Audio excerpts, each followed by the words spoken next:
what the hell? We could probably go off and talk about Hitman's Bodyguard Wife. Yeah, I was just thinking that. Okay. And welcome to Nerd Sports. Grr. Today we're going to talk about the intricate sports of. You know what? I actually ended up watching a lot of soccer this weekend. Yeah, I mean, I get. We were at. What were we doing? We were at Bricktown on Friday, and we started watching football, basketball. Right, not basketball. God damn, I can't. it was like that hacky sack volleyball hybrid. Yes, That was crazy to watch. I'm like, volley football. volley. It was football or something soccer. like That was one of the weirdest sports. I was like, are they not allowed to use their hands? He's like, yeah, it's a thing. And you just busted out. I was like, that's a pro tour? I'm like, that's hacky sack with like extra Like steps. steps. So I mean, like, if you could get a stoner, like a legitimate '90s stoner, out of his mom's basement long enough, and you tell him to take his Jinko jeans off, and get out on the beach, dude, they'd kill. They would kill, absolutely kill on that tour. They would dominate. They really would. But yeah, no. We just had, what was it, the women's college softball World Series, and it came down to Oklahoma, which they were the top seed, and then Florida State, they were the number 2 seed. That was another thing. Something about the NCAA. Yeah, but Oklahoma State ended up taking that title 2 games to 1, which was kind of expected, but still, nonetheless, I mean, it was kind of cool to see a team that traditionally, from what I understand, doesn't normally get to the final, being the Florida State girls, but it definitely got a lot of attention. Because the Women's College World Series is held up in Oklahoma City, so that's just literally up the road from us. So I'm thinking maybe next year, depending on where we're at, we could probably try to go up there for maybe like a day, just to kind of, I don't know, get a. Where is it at again? It's in Oklahoma City. That's only a 2-hour drive. Yeah. Yeah, I guess we could do that. I mean, we got a whole year to plan happened for with it. the Warriors? You know what? That's a great question because the PR guy and the coach, neither one of them got back to me. Let me look that up.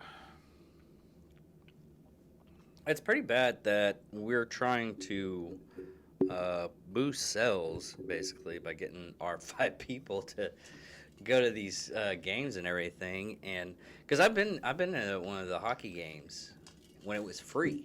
Yeah. For a day, and it still only had like 6 to 7 people. I mean, it was just as bad as our podcast. Well, they've got all these thank you things across their webpage, so I'm thinking their season's over. Is it? Well, we can still get a hold of them to talk about the next season. Yeah, because I mean, the last scores that they had posted were from the 22nd, which actually they've got there's a game that's on their ticker for tomorrow, but Wichita Falls is not on here. Let me see here. When is the last time that the Warriors are not even listed on here, so I think maybe they got bounced from the playoffs. So, but is what it is. Well, here's the other sports news. Sports agent said Supreme Court ruling a rare example of seeing NCAA on their back foot. I read like a small amount of this when I was on break today, but I'm trying to find the actual ruling because most of it's just hearsay.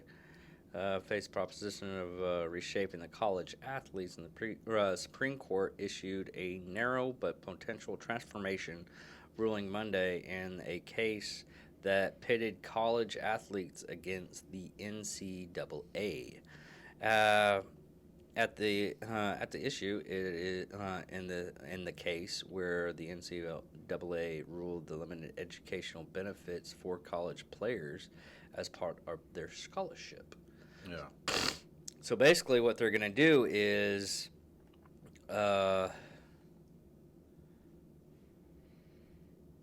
making sure that I'm right on this. Winning choices for consumer by distributing college sports from professional sports and.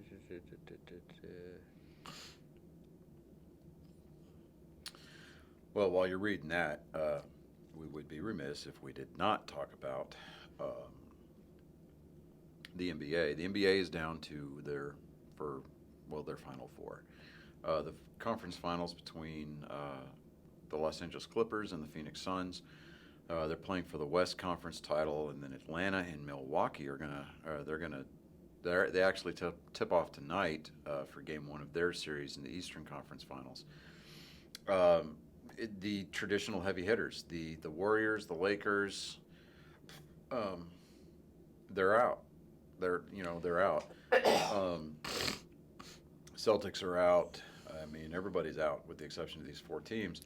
Phoenix. What happened? What happened with the LA Lakers? They were supposed to go all the way up to top, right? I think LeBron Did he? flopped his way out of the first round. Yeah, he did. Yeah, he did. Because then that prompted Michael Jordan to give his 2 cents in? 2 cents, is saying that the discussion about LeBron being included in the GOAT conversation is now over. That is, So when his airness comes out and says, yeah, no. yeah. But Which is really great Yeah. because it just goes to show how much of a pompous ass that guy is. yeah, well, The king, not the if the real king. yeah, if I'm going to pull for any of these 4 teams, I honestly think I'd like to see Phoenix go all the way. I really would. Yeah. Just because, it's like the Clippers. They're LA. Dude, I've got no use for teams from LA. Really don't. I've got about as much use for LA teams as I do New York. Most people don't even watch the LA teams that much anymore.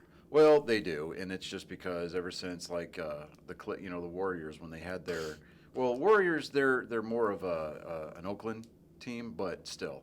So it's the California-based teams, and I'm just like, oh god. Now, I mean, the only thing that people are really kind of paying attention to here anymore is the Padres. That's just because the Padres have almost $1 billion on their payroll. I mean, it seems like, but How are they actually doing in the events, though? the Padres. Let me look at the standings real quick. In the National League, the Padres are in 3rd place. They're 5 games back of the Giants, who have a game-and-a-half lead over the Dodgers in the National League West. But Oh, to finish this up, all the AA, what the Supreme Court's doing is they're trying to compensate the students because basically NCAA is marketing these in a multi-billion-dollar industry, and the students aren't getting compensated good enough. yeah, and at some point that was going to kind of become a thing. But Yeah. Well, I'm surprised. They're doing it also with football. They're trying to get it to where they get a small pay right for going to college and playing for these teams. now, last week when we came here to film, my beloved Red Sox had fallen to 4th place in the American League East. They kind of hit a little rough streak there. Tampa Bay, which had been on an absolute tear, as of today, they come into today losing their last 6 games. Oh. The Red Sox, I woke up this morning and my Red Sox were a half game in 1st place, all by their lonesome. So, of course, the Yankees, they're in 3rd place, but they're 4.5 games back. But we still have we still have over half the season left because we're still a couple of weeks out from the All-Star game, which is the halfway point of the season. But last week, and I need to put this out there. Last week, my Red Sox, they did me proud. Buddy of mine who I'm about to call and bring onto the show, Zach Medford, he lives in South Carolina, and he is a diehard Braves fan. And if you recall, we had made a friendly little wager that it was a 2-game series that was going to be played. Quit shaking the table for crying out loud. Sorry.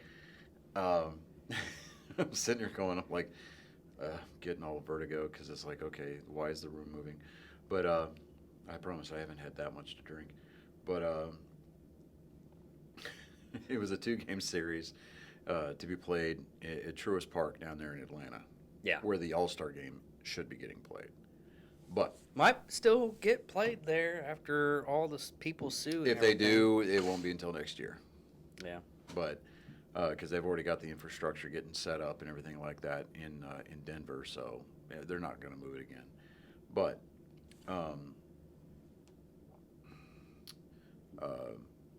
the Red Sox, the Red Sox and Braves were playing that, and so we had a friendly little wager that if one team got swept, that the fan of that team had to wear the opposition's hat in their Facebook profile picture for 1 week. Now, I knew I was going to be safe when that night, the first night that they played, which was Tuesday the 15th, the Red Sox beat the Braves 10-8. Right, so I texted Zach the next day. I said, hey, at least I'm guaranteed a spot in the finals, right? I didn't have to worry about wearing the hat because at best, at worst at that point, they could just split the series and nobody would have had to have worn the other team's hat. The next day, the Red Sox ended up winning 10-7.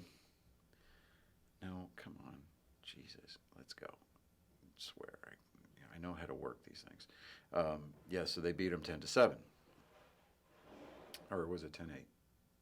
10-8? Oh my God, come on. Modern technology, let's go. Anyway, so yeah.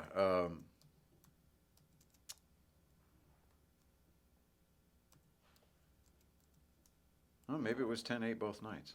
Yeah, it was. It was 10-8 both nights. Anyways, so. Yeah, 10-8.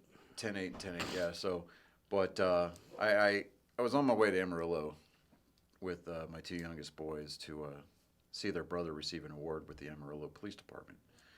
And I texted him on the road.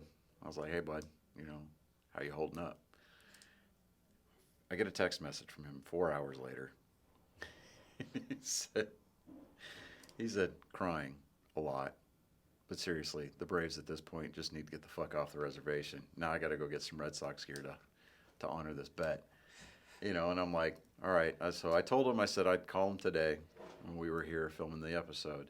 So that way I could give him a platform to bitch about the Braves. And he was like, all right, yeah, I'll be available. And then I just texted him to make sure that he was available. So. Is he up?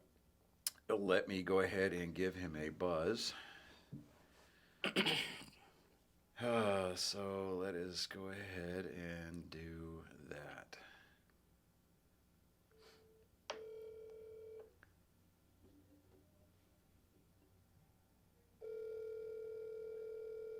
Can you hear it just fine? Yeah. Okay, good. Well, he better answer his phone. Hey, Zach, what's going on, brother? What's up, buddy? How you doing? Doing okay. You're on the podcast, so, we affectionately refer to our little sports episodes as Nerd Sports. So I was just going over our little wager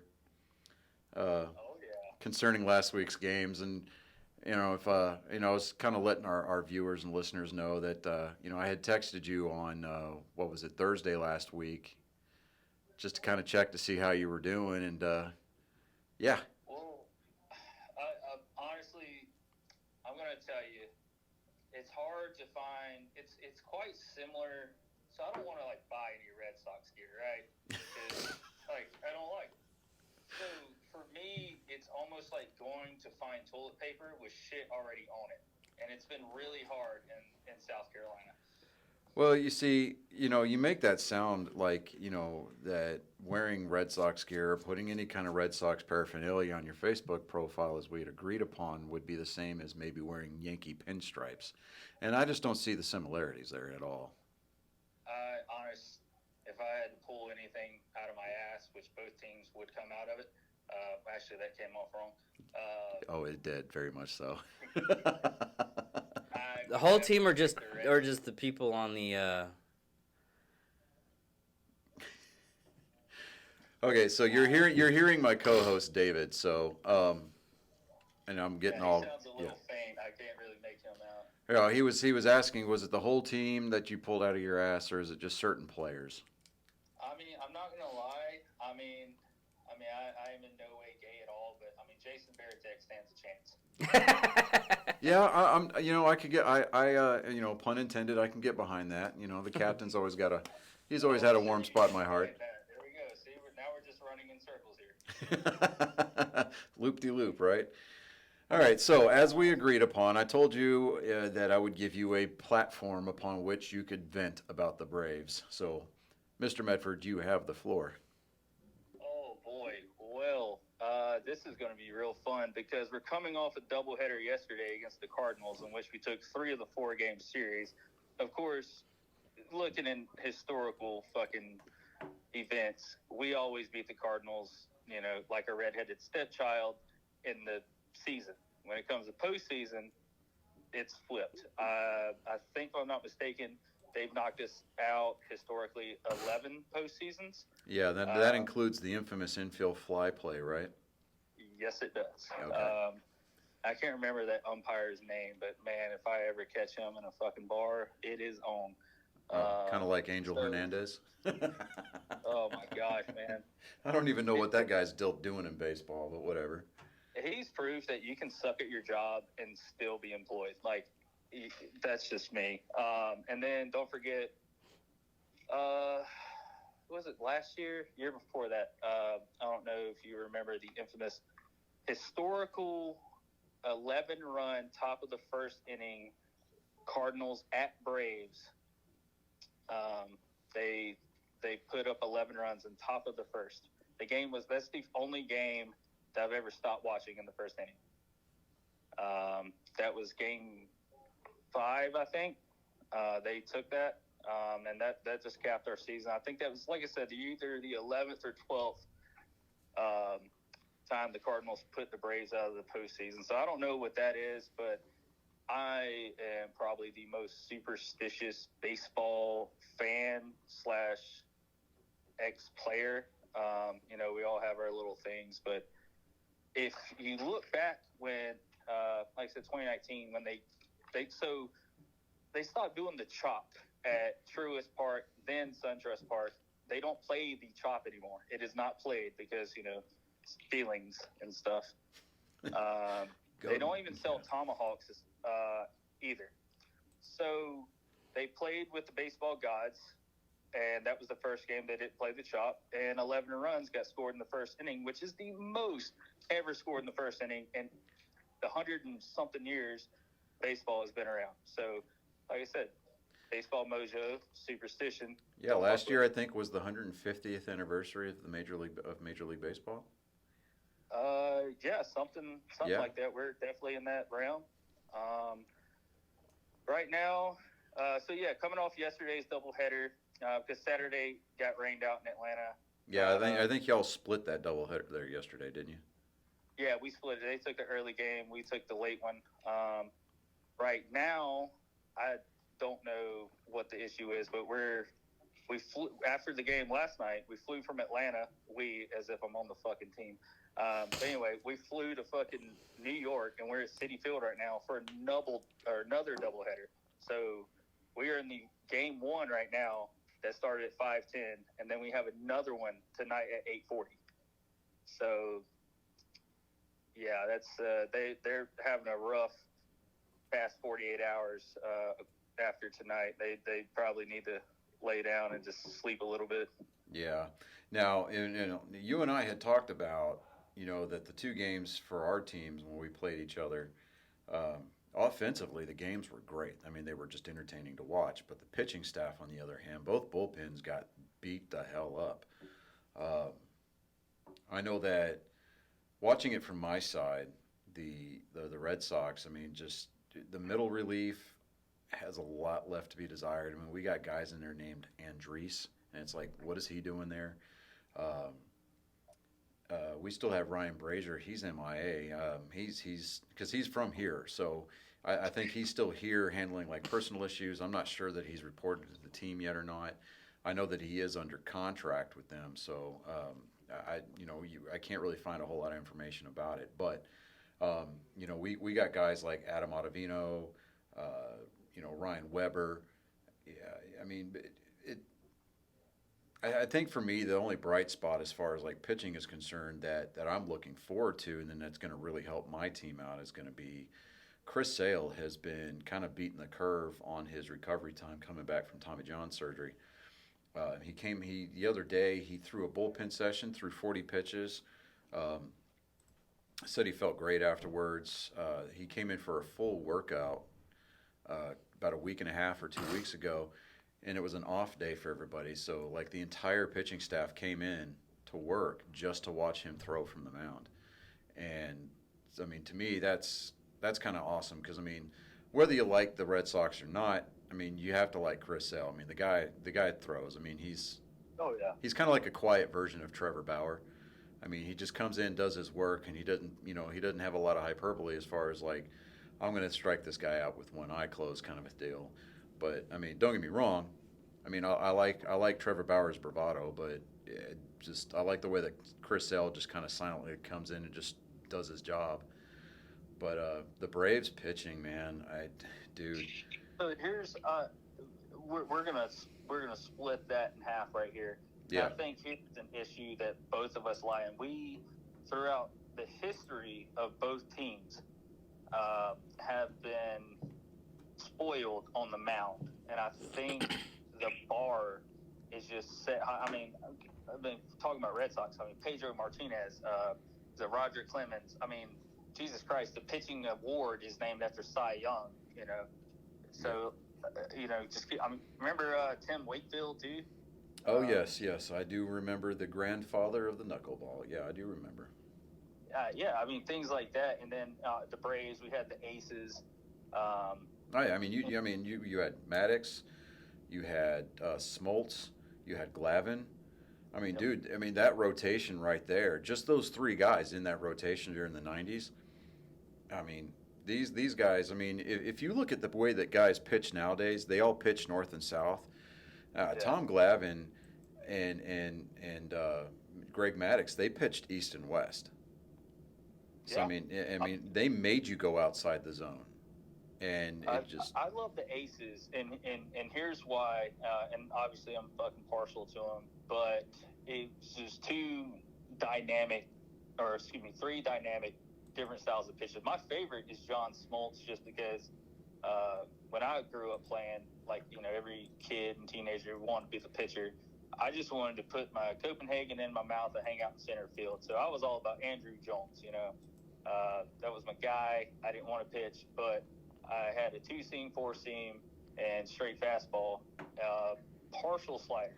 So I identified with Smoltz, and I had this umpire, and he followed me for like 10 years. Like, he coached all my rec, Triple SA, AAU, and every time I get up, he's like, all right, Smoltzy, get him. Because I only pitched like 1 or 2 innings. Like, that was it. That's all you're getting out of me. So I love Smoltz, and I remember back in 1993, my uncle took me to Turner Field, and Smoltz was starting then with that shit-ass mustache he used to have. I don't know if you remember that. Yes, I do. He like, still has it.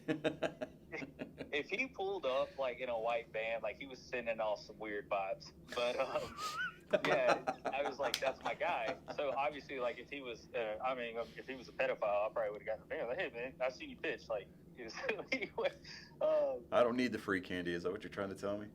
exactly. Yeah. So yeah, but Maddox's fastball was what, fucking 88 miles an hour, like damn near zero speed. And then you had Smoltz out there just sliding everything away. Like, his breaking ball would just drop out of the clouds, and that was his thing. But it would come in so hot. And he had Glavine, just very north-south. So you have three dynamic differences. And then don't forget, the women love him. You remember Javi Lopez, our catcher? I mean, you got to be a good pitcher, sometimes you got to have a good catcher. And the dude was just, I don't think any three of them, they would still be great, don't get me wrong, but they would be Javi definitely helped him out a lot of times. Especially, imagine trying to catch for Greg Maddux. Like, that thing's just dropping left and right, hitting corners, slow speed. Like, Yeah, that's it's like just, Veritek trying to catch Wakefield's knuckleball. He God. absolutely hated it. Can you imagine trying to catch a knuckleball? Like, and if I'm not mistaken, Wakefield, he was a reliever coming out of the bullpen, I believe. Definitely not a starter. So Yeah, I mean they stretched him out for a starter for a couple of weeks. He was the guy that they went to fill in if somebody went down on the injured reserve list. But I mean, and before you go there, I'm going to try to take your thunder away here. I'm going to go ahead and I'm going to call out one of the darkest moments as during my life as a Red Sox fan was the 2003 ALCS Game 7. Tim Wakefield comes in relief to pitch to Aaron fucking Boone. He throws that knuckleball and it hangs up on him, and Aaron Boone just parks it. What's a knuckleball?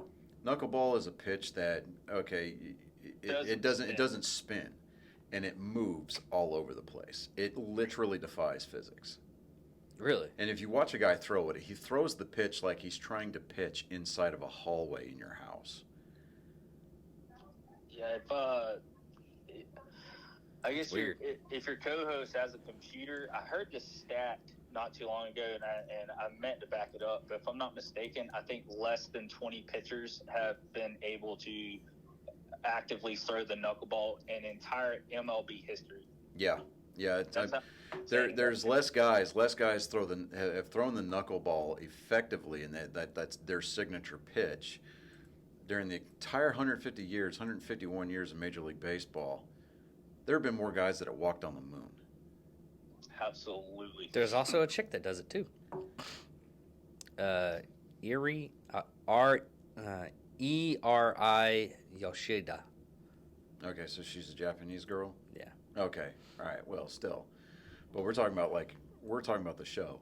Yeah, so in the show. And what you're talking about, postseason, to not only throw the pitch for one, but throw the pitch in the big leagues too, and for three in the postseason is absolutely. If I'm not mistaken, that 2003.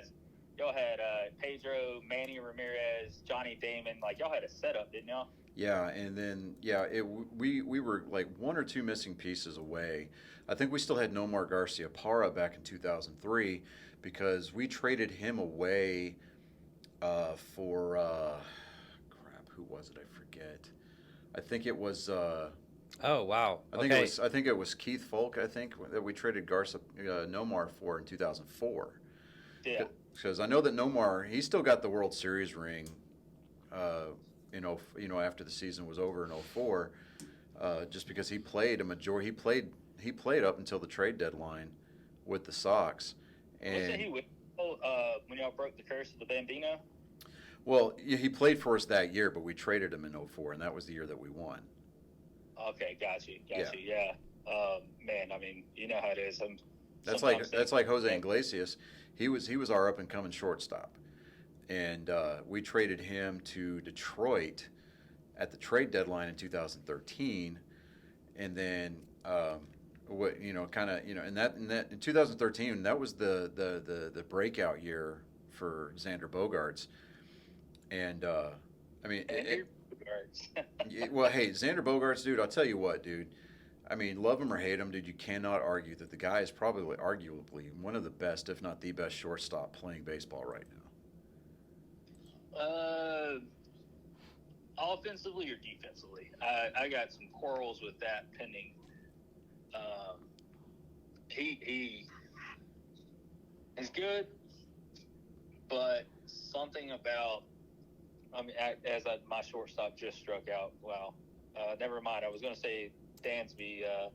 When he's on, but he's definitely off right now, and I can't say. And it's the same. And it's the same way with Bogaerts. I mean, when he's off, he's got a hole in his swing that you could park a truck in. But I mean, Dansby and Bogaerts both. I mean, if you get those guys down, 0-2, if you get them into a 2-strike count, I mean, they choke up on that bat and they defend that plate.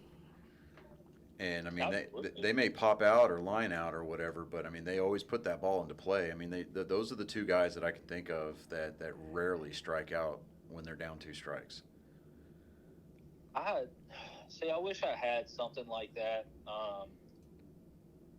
I guess on the Braves, we're it's very complex, and National League manager of the year for 2 years. I think I know he's won at least 40. one. I think he won it twice. But Brian Snicker, manager of the Braves, Knuckleballers. he's got such in the history. an entire just lineup. MB Free, reigning National League most valuable player, aka MB Free. He, I just he went earlier this year 1 for 21. Mm-hmm. But he's still right there in the top 10, I think, in home runs hit this year. So it's power or not. And then don't forget we got Ozzy Albies, 5'6", just hit his 11th home run. We got a Ronald Acuna Jr. I mean, dear God, man. Yeah, Acuna, you got Vladdy Jr., you got Tatis Jr. I mean, these guys are just teeing off. But one of the things that I don't like about the home run explosion, is that it's a byproduct of the launch angle. That's all it is.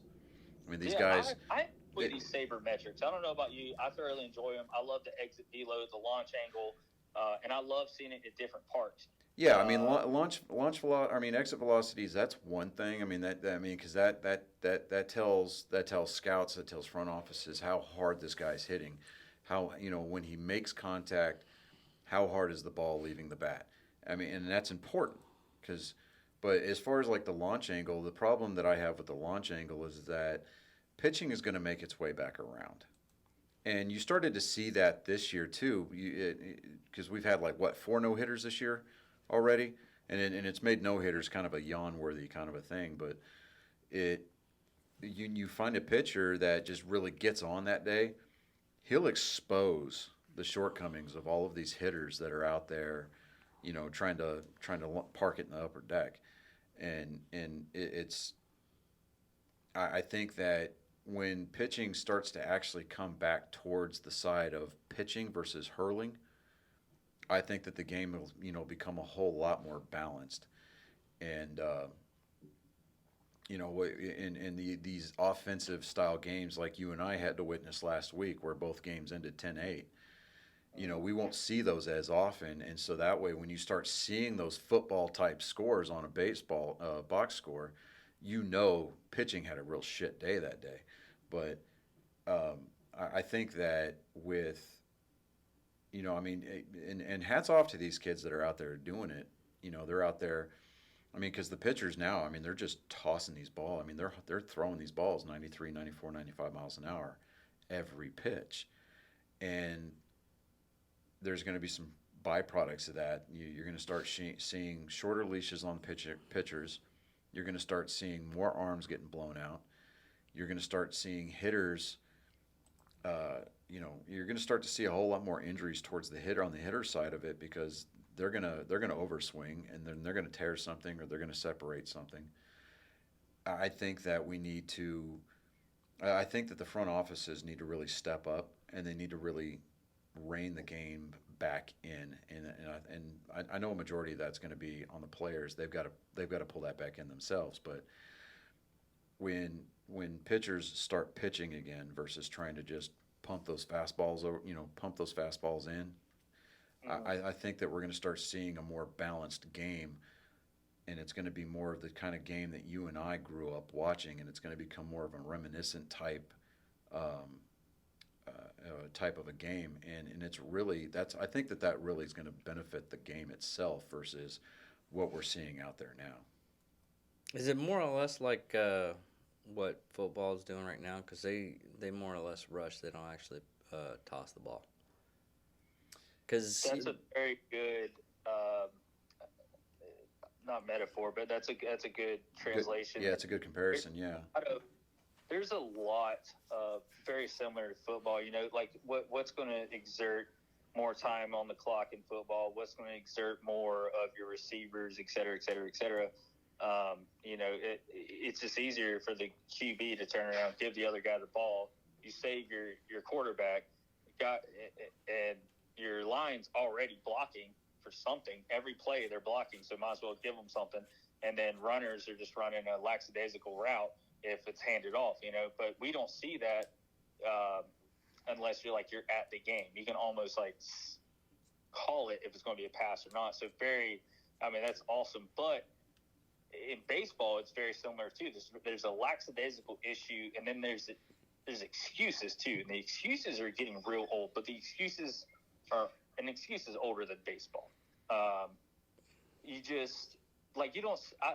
enjoy a good error.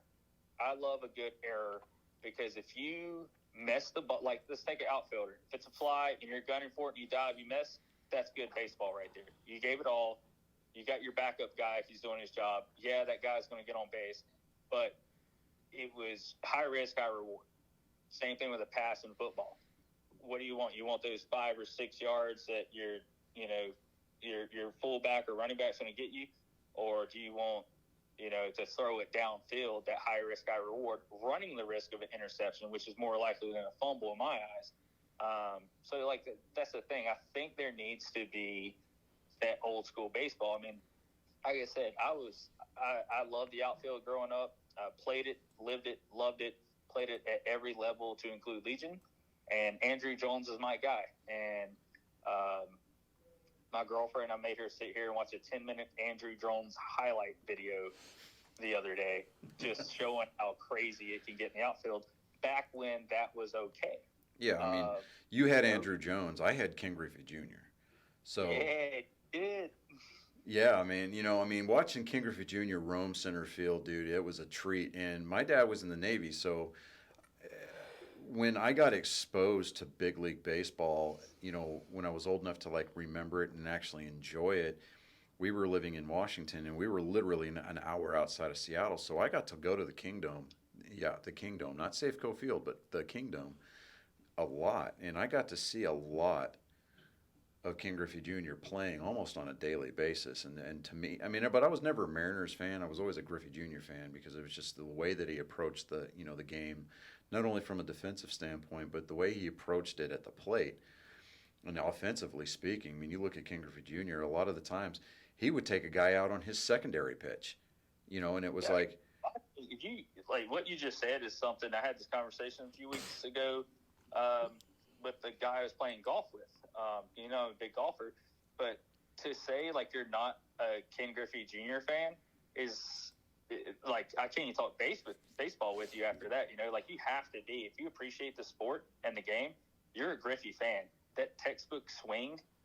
You can't teach it at when all. People he was my favorite player. You can't say that. It's like saying Tiger was your favorite golfer. Obviously, he's the GOAT.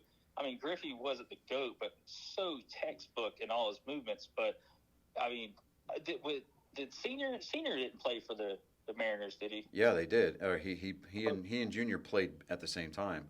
That's it. It was great being able to go to those games and watch those two. Junior played center and Senior played left field. So you get this lazy pop fly. It's just it's one of those can of corn type catches. And Senior's got it lined up. Junior runs over from his area and he steals the catch from his dad and just laughs at him as he's running back into the dugout. I mean, it was just fun watching those two guys play together because at that point, they were out there to play games and make a living, but they were just out there having father and son fun time, and it was just great.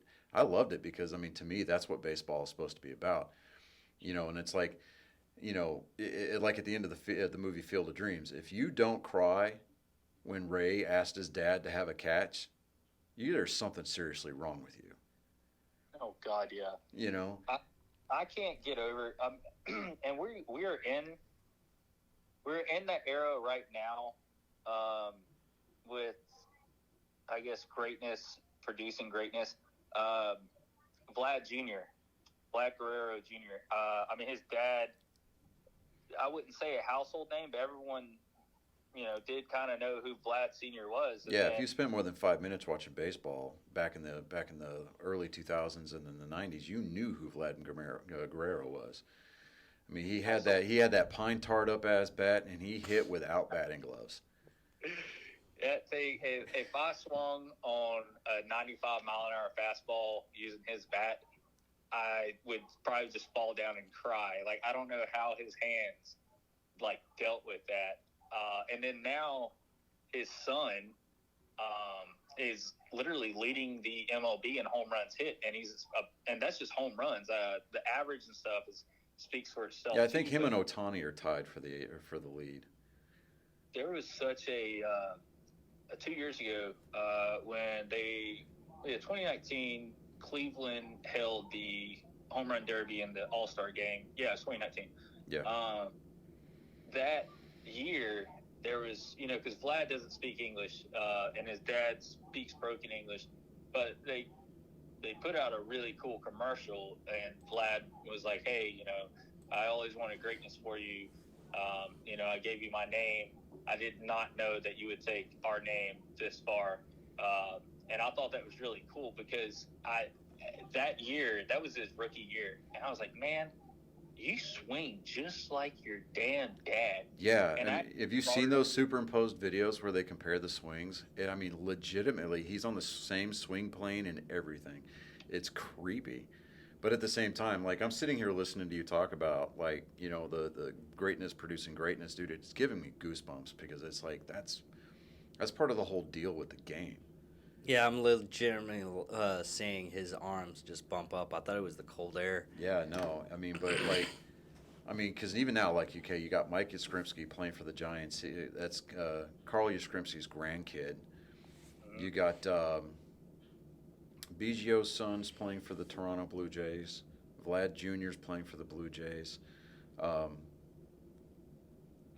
Sadly enough, Roger Clemens' kids, they're not going to go anywhere just because, one, the stigma of their dad, two, I think the older of the two brothers, the older of the two sons, I think he ran into some drug trouble about 10 years ago, something like that. Yeah. Who was it? Roger Clemens. He had two sons. Both of them played for the University of Texas. One of them gets drafted. I forget who he got drafted by. I think he got drafted by the Astros, but he was making his way through like single and double A ball. Then he ran into some drug charges, and he's not playing baseball anymore at all. It was a bar fight. Was it a bar fight? Yeah.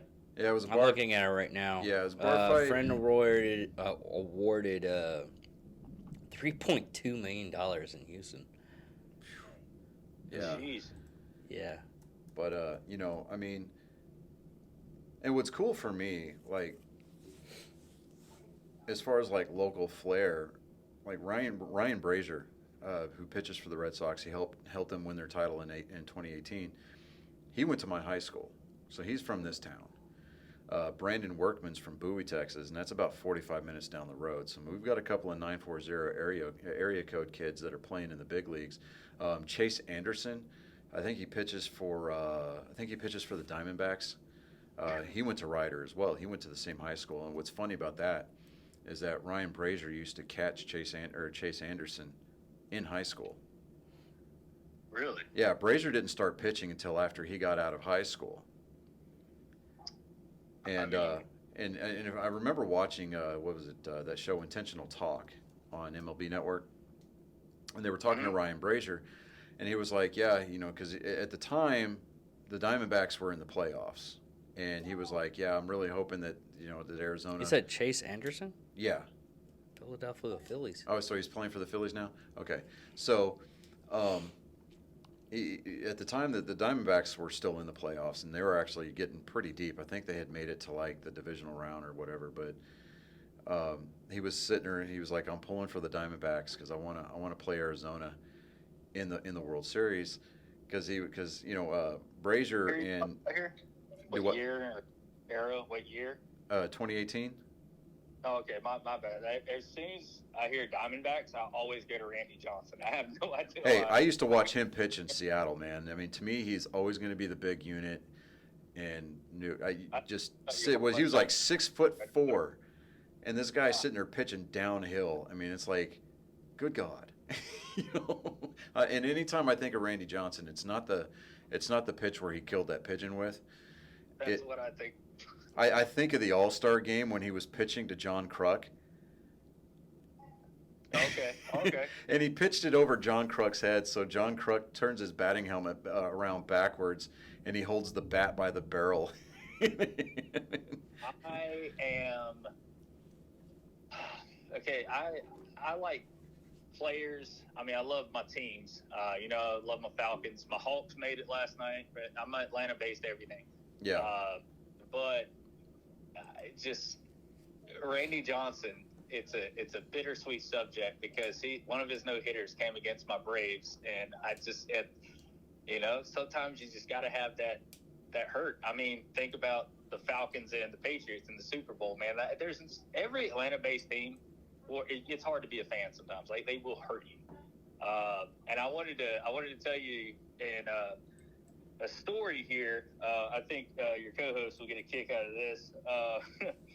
So before I went in the Army, I graduated high school early. I might sound like a dumbass, but I'm a smart ass. I was playing USSSA ball at AAU and Legion at the time, and one of my coaches was like, "Hey, I know you love University of South Carolina." Coach Ray Tanner at that time, this is 07, going into 08. So, and he was like, "Hey, they divvy up scholarships and walk-ons between the athletic departments per year," or something like that. I could be wrong. I don't know. And I was like, "Okay, what do I have to do?" He's like, "All right, it's a Monday through Friday. It's a 5-round cut." And he's like, "All you got to do is go down there, work out 5-6 hours a day, do some drills and stuff like that. Just, go check it out. You're done with high school. You could be a young walk-on, red shirt and all that stuff." I was like, "All right, cool." And obviously 17 years old, I'm like, Gamecocks are red. Like, duh, I'm wearing a red shirt, idiot. But anyway, I didn't know what that meant at the time. So anyway, I lived about an hour north of Columbia, right below Charlotte, North Carolina. And so Monday through Wednesday, I drove down there. And I was driving a 1994 Chevy Silverado, and just driving that big old hoss was just killing me. I was like, all right, I'm done. I'm not coming back after Wednesday. In retrospect, after Tuesday, they stopped cutting outfielders. They were doing more infield drills, and we were out there just kind of, playing grab ass or whatever. So I just never went back, and that's one of the things that kind of haunt me. I never would have made the starting roster because right beside me, standing in center field, in 2007, going into 2008, was this young guy you might have heard of. Jackie Bradley Jr. We were standing in center field. Like I said, I played center. That's where I was trying out for. And there's Jackie, and we're just, hey, like, what's up? I didn't know who he was going to be. Yeah, good old JBJ. Yes, sir.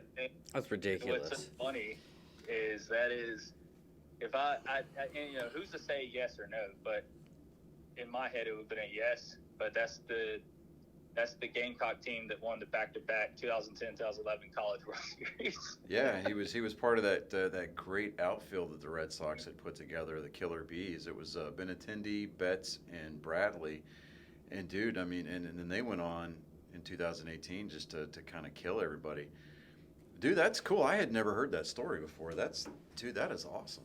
That is the last time that I played baseball because obviously following year went in the Army, and that's how this began. So yeah, that's how that happened.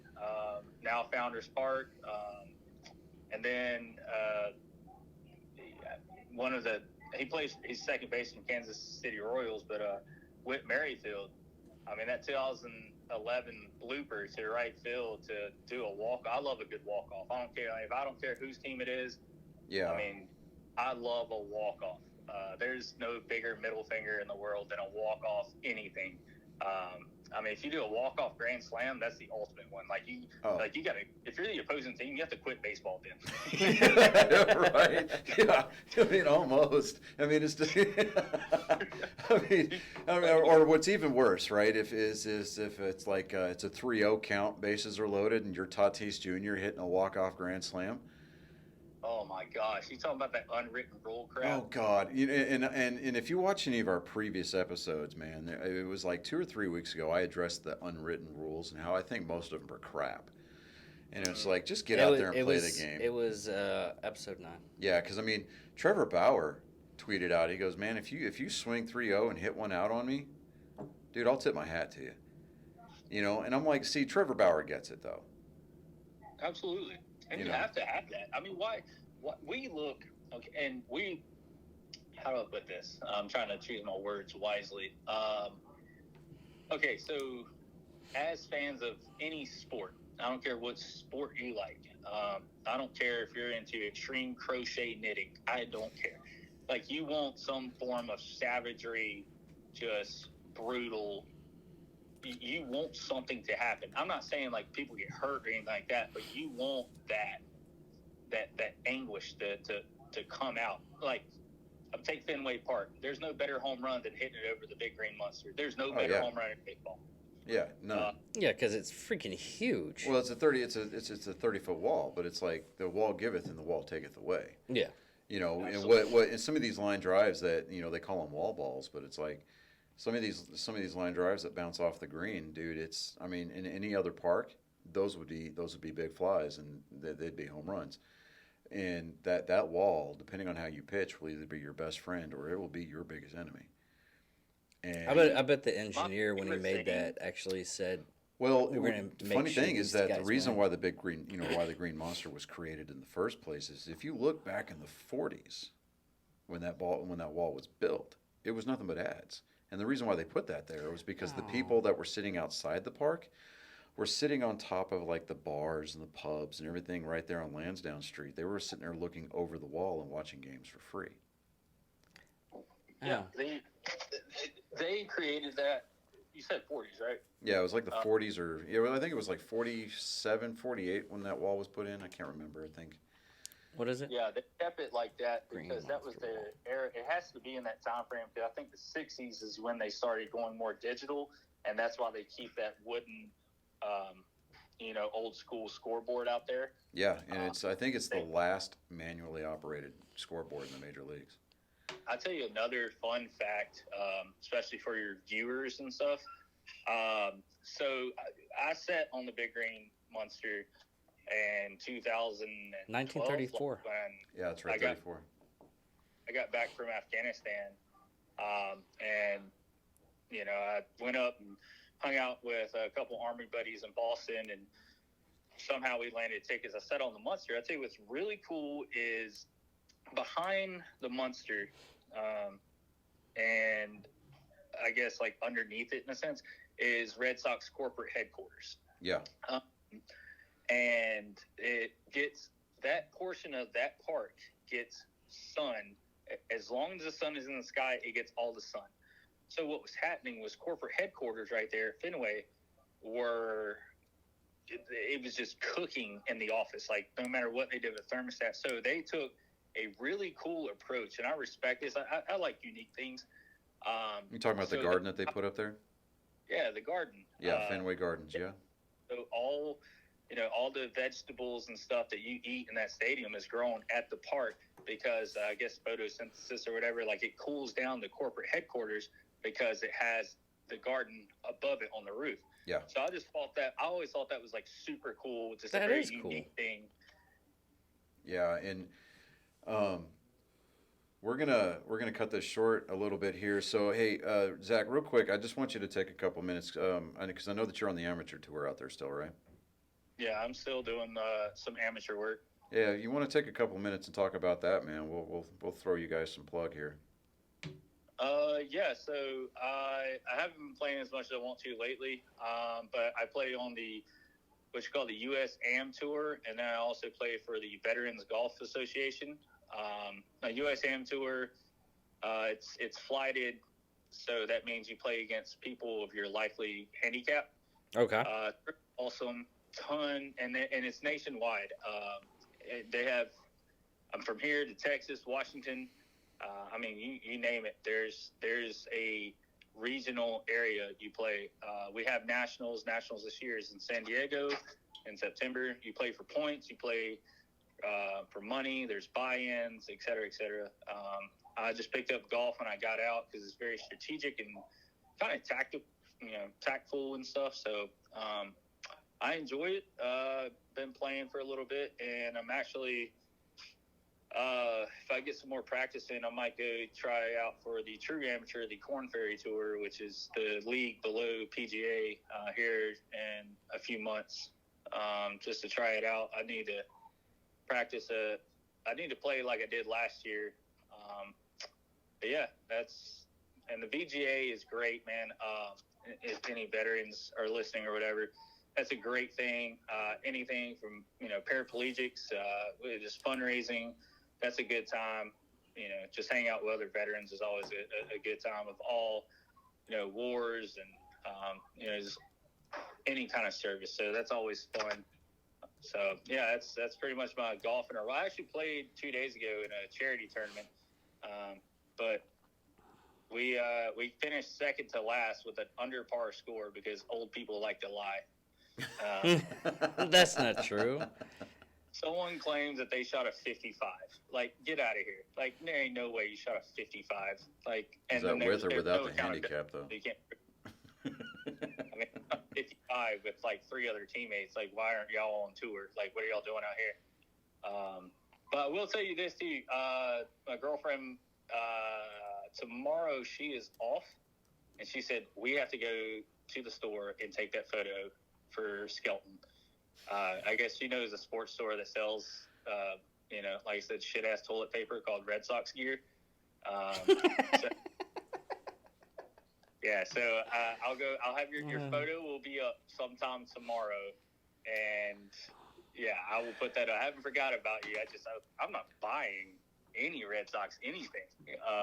That's just like I was going to wait on you to send me a Braves hat, but then when they won that first night, and I sent you that text message that I'm going to go ahead and call you out on that you didn't reply to when I said that I at least got ahead a spot in the finals.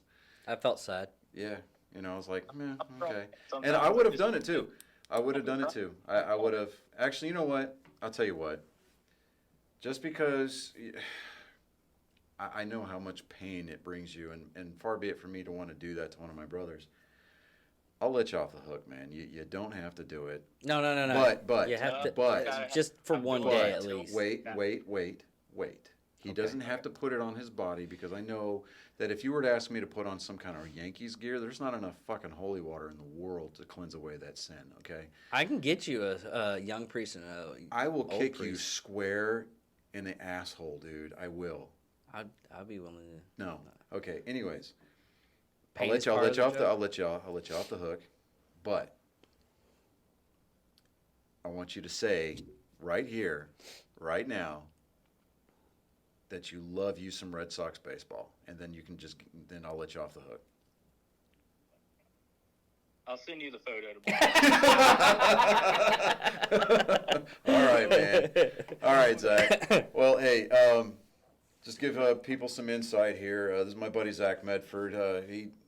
We were in No Slack, and if I have to explain that to you, you're just going to miss out. But brother, it is always a pleasure talking to you on the phone. I appreciate you taking the time to come onto the show today. So yeah, we'll have you on again a little bit later. Talk about because I'm actually just interested in the veteran baseball team. Or veteran golf, yeah, he plays for the Veteran Golf Association. So. Oh, Veteran Golf Association. The VGA, you can Google it, check them out. They're everywhere too. Definitely check it out. Yeah, man. Thank you for having me on today. Mets just took game 1. About to watch game 2. I just here. seen that. So. Yeah, boys, and then, like I said, I still got to get back out to Texas, and maybe one day I can be there actually in person, and we'll put on a good one. Yeah. All right, man. Let me know. Hey, man, I'll holler at you here in about a day or so. So that way you and I can just kind of sit down and just shoot the shit. But, Zach, I really appreciate it, man. Hey, no problem, man. No fucking slack. No slack, brother. Talk to you later.